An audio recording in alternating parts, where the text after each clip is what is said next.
In the heart of East Africa, where the rhythm of life beats with resilience and hope, lies a silent epidemic that shadows the nation's vitality.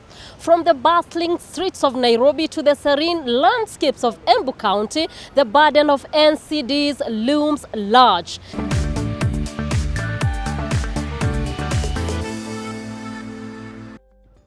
Non-communicable diseases account for 60% of deaths in Kenya. Yet, they can be among the most misunderstood ailments that Africans encounter.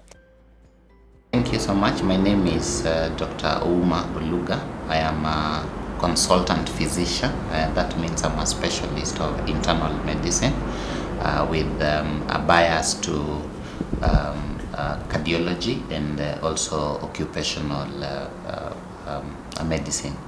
And when we are talking about non-communicable diseases, what basically means is that this is the grouping or the category of the diseases that generally are inherently in the body. So they are not communicated from an external source that is introduced either by a vector such as malaria that comes through mosquitoes.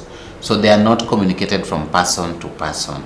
They come as a result of inherent factors that are in the body. And so we are looking at what are these diseases. So basically, if you look at that general grouping, there could be diseases that come as a result of metabolism, or diseases that come as a result of circulation, and diseases that come as a result of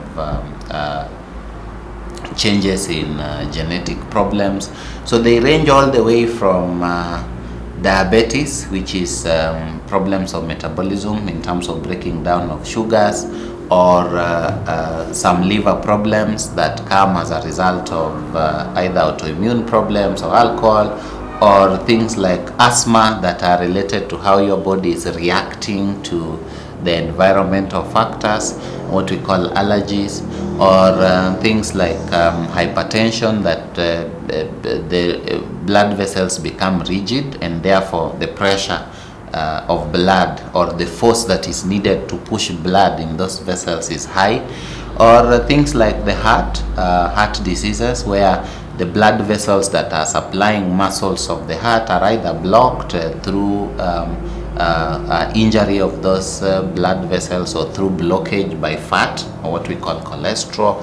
So this is a huge range of diseases. Or things like cancer. Cancer is also non-communicable diseases that come because of the genetic makeup, or what we call there are certain changes in the genes that produce proteins. So they start producing proteins that are not usually in the body. So either the cells multiply too much, or they multiply in a way they are not supposed to multiply. That is what we call cancer. So these are all these diseases. The burden of NCDs looms large. The true tragedy lies not just in the statistics, but in the stories of Kenyans whose lives have been altered by the cruel grip of diabetes, hypertension, cancer, respiratory illnesses, among other NCDs. Judy Ngaroya is a health coach who suffered from diabetes. She now helps others with the disease to fight it without medication. The key is diet. What happened is I lost my brother in 2019, around July there. His death, I would say, made things worse for me, because it triggered what has been happening in my body, you see. So that trigger got me worse, and that's when I decided to go to the hospital. I was not going to the hospital because of diabetes, because I wasn't aware. It just happened that when I went to the hospital, even before I said what was wrong with me, the doctor knew immediately through the symptoms. He could tell I had diabetes. MSF, Doctors Without Borders, has developed some unique programs to deal with NCDs. One such program started in 2017 focused on asthma, diabetes, epilepsy, hypertension, and other chronic obstructive pulmonary diseases. Stigma is basically discrimination, and stigma is there when treating patients with NCD. An example is the patients that have epilepsy. You find that patients who suffer from fits are deemed to have been bewitched, and this has made the patients not to come to the facility. And my community, to be specific, they were fearful.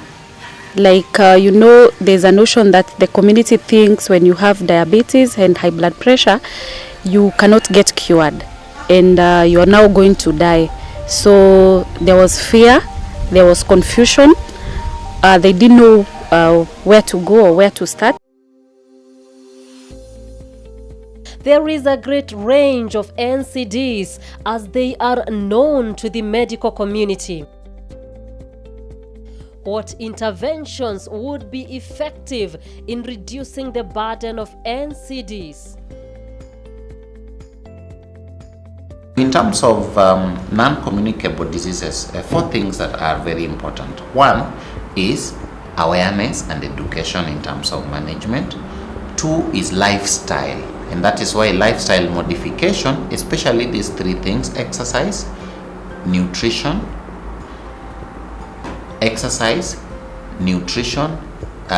proper stress management, emotions, those kind of things. Now when we're talking about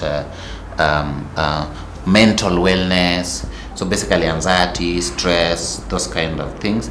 And then the last bit is early detection. And the early detection is so important because non-communicable diseases, the way they kill you is not through the disease itself. They kill you through what we call complication. And so those 4 things that I've mentioned: awareness and education, lifestyle modification, which is basically exercise, proper nutrition, proper stress management. The third thing is again related to how we manage. Of course, I mentioned that again, stress and those kind of things. And then the early detection, which is meant to make sure that you are managed and those things are kept normally so that you do not get complications. We have been able to be given a lot of knowledge through teaching, mentorship. Through MSF, the nurses and the clinicians have been mentored, so we are able to see patients with NCD problems, screen them through the outpatient, and we are managing them properly. We are now in 11 facilities, and these 11 facilities are seeing up to around 7,000 NCD patients. The healthcare workers have been trained, mentored, and are capable of managing NCD patients on their own. So we have mentored around 60 healthcare workers, of which 12 of them are community health volunteers, and the rest are clinical officers and nurses.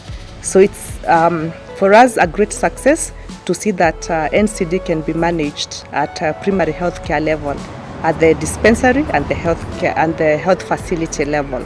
Policy changes has to look at policies that strengthen the healthcare capacity, healthcare system capacity to be able to have early detection.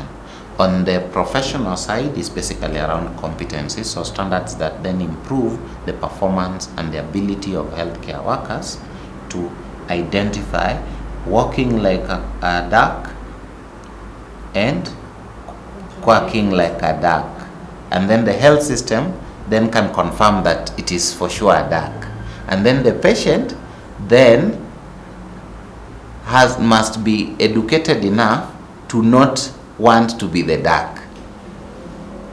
It is a high time that stakeholders from all sectors collaborated to develop comprehensive strategies focused on early detection, prevention, and holistic care. Thank you for watching Wellness with Wanjiru. My name is Wanjiru Thuku. Until next time, goodbye.